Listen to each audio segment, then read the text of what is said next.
shared a story with me about a lady who went on a radio show contest of who can drink the most water, and I forget what the prize was, but there's some prize. And this lady, it was a 30-year-old lady, a mother, unfortunately, she passed away because she drank, it's like 5 or 6 liters of water all at once.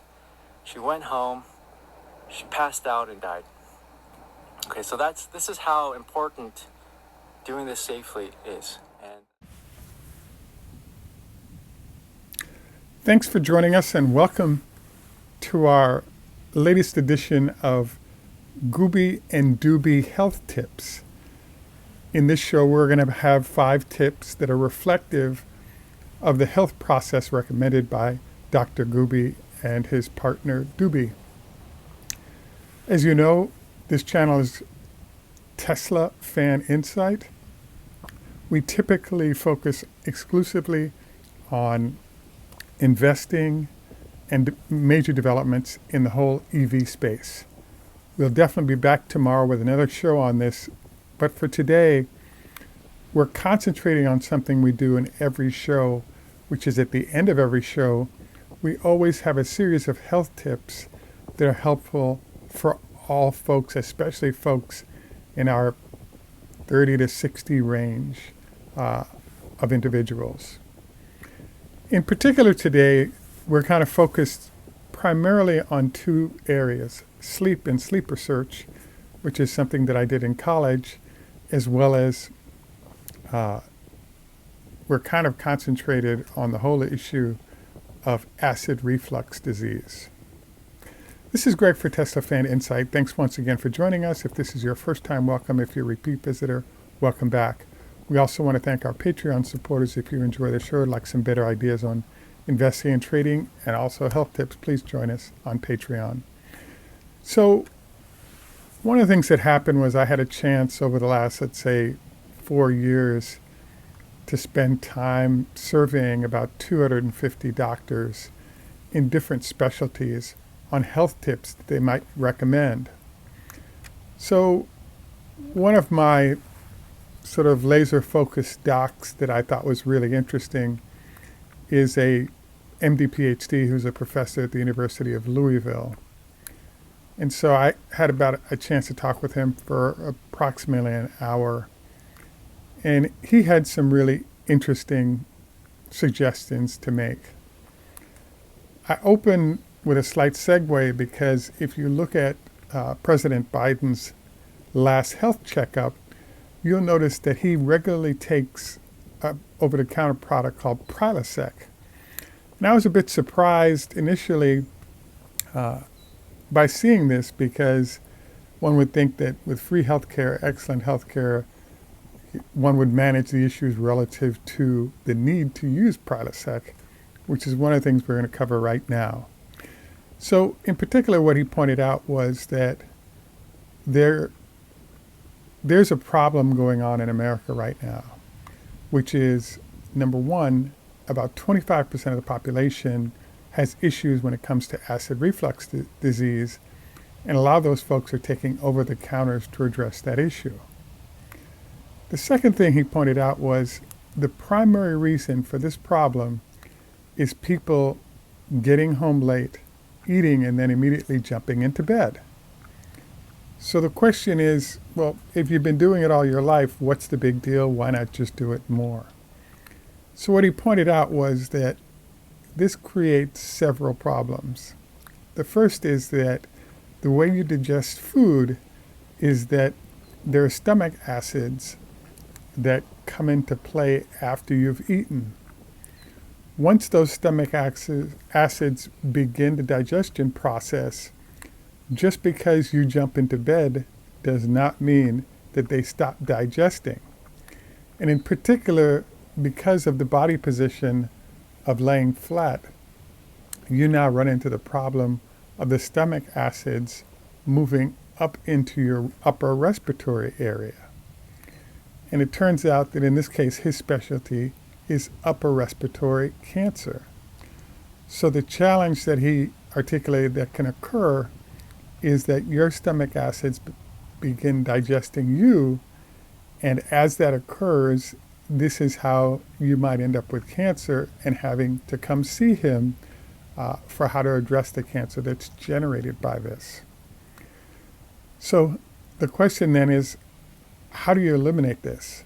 Well, and by the way, he did point out that one of the techniques being used by a lot of people is to simply take an over-the-counter like Prilosec as a way to address the discomfort associated with acid reflux, or that acid rolling back up into your upper respiratory area. And the answer he gave me was that a lot of people think they've outsmarted your body by simply taking Prilosec or some other over-the-counter and feeling better. It turns out that the damage that the acid has done is still there. It's just that you have temporary relief by having taken these over-the-counter medications. So what he then suggested was that one should consider not going to bed ideally within 4 hours of eating. And that reason for the 4 hours is that's how long it takes for stomach acids to digest the food that you've eaten.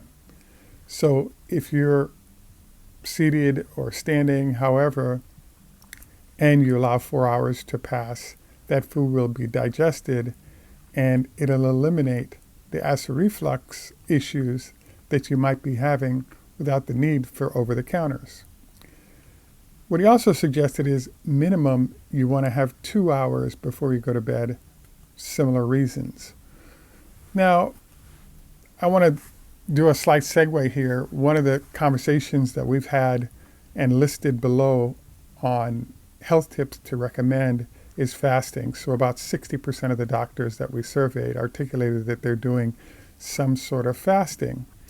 Now, I've started implementing this myself, and the fasting choice that I made is to eat only on a 12-hour portion of the clock. So you can implement any of the many fasting techniques out there if you'd like to try it out. But one that I liked and seems to work pretty well for me is to stay on half the clock, or 12 hours, and not the other half. So there's a small problem that pops up with this that's covered by the doctor's recommendation here, and that is, let's say the fasting schedule I've chosen is for 12 hours. Well, if you think about it, my bedtime is some place in the 10 o'clock range, give or take, 25 minutes. Well, the problem that happens is that if you eat dinner, let's say at 4 o'clock, which is kind of early, dinner is more likely in that 5 to 6 o'clock range. Ideally, your bedtime is 10 p.m. Now, minimum 2 hours, that gets us to 7, maybe 7:30. So what I wanted to point out with this is that how you're managing your sleep should or likely will impact the fasting choice that you've made in this manner. So I wanted to encourage you to try this out, particularly if you have acid reflux issues, and see if it works for you. I think, it's a brilliant idea to consider. The other thing I wanted to note is that you're starting to move into what's called a circadian rhythm. So there's a process where your body operates on a 24-hour time clock. And if you're able to establish a fairly pronounced circadian rhythm, your body can get comfortable in those times and therefore comfortably work through those days. So a few suggestions in the sleep research category is, number one, make sure that for at least a 2-week period you maintain your sleep and wake up schedule. Number two, if you can, it is recommended that you try to correlate the times that you like to go to bed and wake and be awake with your work. By doing so, there's a harmony going on between body and work that is a nice sort of circadian rhythm come together. The third suggestion is that you consider a nap someplace between noon and 3, between 15 minutes and a half hour, to re-energize for the day or activities for the rest of the day. So I wanted to review all of this because if you think through Gooby and Dolby health recommendations, what he was pointing out is there's a lot of ways in which, at a fairly basic level, we can introduce processes to manage health better that bleed into an overall healthier lifestyle. So, overall healthier lifestyle and your body appreciating that in terms of better health throughout what you're trying to do.